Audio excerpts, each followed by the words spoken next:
दोस्तों, क्या आपको रिच और वेल्थी में अंतर मालूम है, या फिर आप भी बहुत लोगों की तरह यही सोचते हैं कि रिच और वेल्थी पीपल में कोई भी अंतर नहीं है, और जब भी ये दोनों वर्ड्स आपके सामने आते हैं तो आप इन दोनों का मतलब एक ही समझ बैठते हैं। यही नहीं, अधिकतर जगहों पर दोनों शब्दों को एक ही बात को कहने में यूज किया जाता है, जो कि गलत है। लेकिन दोस्तों, आपकी जानकारी के लिए बता दूं कि इन दोनों शब्दों में अंतर है, जो कि आज हम आपको बताने जा रहे हैं। दोस्तों, रिच और वेल्थी में जो अंतर है वह यह है कि रिच पीपल यानी अमीर लोग उन लोगों को कहा जाता है जिनके पास बहुत सारा पैसा होता है या फिर जिनकी इनकम ज्यादा हो। अमीर होना आपकी आय से परिभाषित होता है। आमतौर पर किसी ऐसे व्यक्ति की पहचान करना आसान होता है जो रिच हो। जब भी आप अमीर लोगों के बारे में सोचते हैं तो आप शायद फिल्मी सितारों, एथलीटों और मशहूर हस्तियों के बारे में भी सोचते हैं। वैसे आप गलत नहीं हैं। दुनिया के अमीर लोगों की लिस्ट में इन लोगों का नाम शुमार है। हालांकि अमीरों की सूची में डॉक्टर्स, लॉयर्स, इन्वेस्टर्स और हाई अर्निंग प्रोफेशनल्स भी शामिल होते हैं, लेकिन आपके दिमाग में अमीरों का नाम लेते ही बिजनेसमैन, एंटरप्रेन्योर्स के अलावा फिल्म सेलिब्रिटीज, एथलीट्स का भी ख्याल इसलिए आता है क्योंकि ये लोग न सिर्फ बहुत ज्यादा पैसा बनाते हैं बल्कि उसे शो भी करते हैं।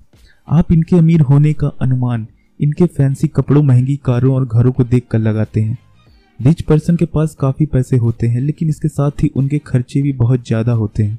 जिस प्रकार रिच लोगों को उनके इनकम से डिफाइन किया जाता है, उसी प्रकार वेल्थी पर्सन को उनकी एसेट्स और नेट वर्थ से डिफाइन किया जाता है। जितनी आसानी से आप रिच पर्सन के लाइफ स्टाइल को देखकर अंदाजा लगा लेते हैं कि वह व्यक्ति अमीर होगा या नहीं, उतनी आसानी से आप वेल्थी पर्सन के रहन सहन को देखकर नहीं लगा सकते हो। किसी पर्सन का वेल्थी होना इस बात पर डिपेंड करता है कि वह कितना पैसा जमा करता है और बचाता है। जनरली ये आपके नेटवर्थ से डिफाइन होता है। आमतौर पर आप महंगी कारों और फैंसी कपड़ों की तरह आपकी नेटवर्थ कितनी है का दिखावा नहीं करते हैं।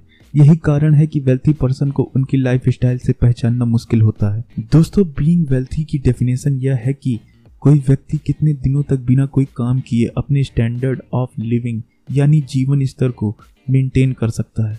आइए इसको एक एग्जांपल से समझते हैं।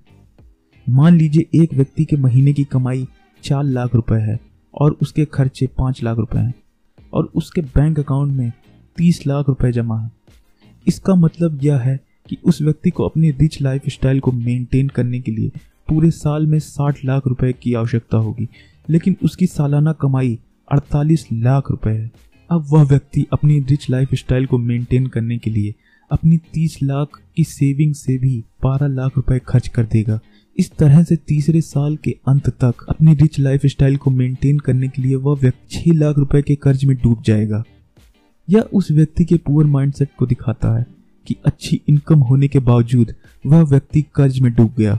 वहीं पर एक वेल्थी पर्सन जिसके खर्चे 5 लाख रुपए पर मंथ हैं, लेकिन उसके द्वारा की गई इन्वेस्टमेंट से हर महीने उसे 5 लाख रुपए आ रहे हैं। इस एग्जाम्पल से यह समझ में आता है कि रिच पर्सन वो होते हैं जो कि एक के बाद एक लायबिलिटीज को खरीदते हैं और दिखावे की रेट रेस के चक्कर में अपनी इनकम से भी ज्यादा खर्च कर देते हैं और भारी कर्ज में डूब जाते हैं।